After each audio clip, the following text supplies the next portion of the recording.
To your first flying lesson. Well, what are you waiting for? Once you've got hold of your broom, I want you to mount it. And grip it tight. On my whistle. 3, 2...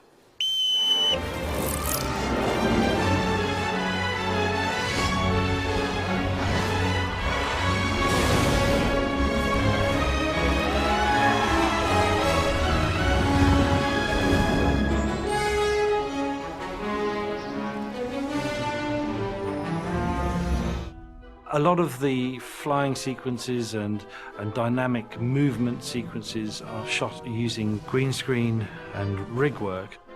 If we're working a flying sequence, we'll have the actors on a practical broom rig, and that will allow us to do a certain amount of movement, and we'll program the rig with our animation data so it looks like the actor's steering the broom and he's riding around.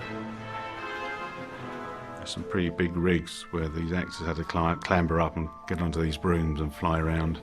And then we would later add atmosphere and environment behind them. We shot the characters individually from the right, correct camera angles with correct matching lighting to match the background plates that we shot on location. And then the two went together. The end result is it really looks like they're flying through that environment. They were all pretty good at it, all the kids who got up there, and I think it was fun. It was a fun thing to do, and I think that always helps. Takes 1, 2 and 3, they love it. Takes 4 and 5. They're getting a little bit tired and their bottom's probably a bit sore. Be it chafed a little bit after a few hours up there, but it works really well.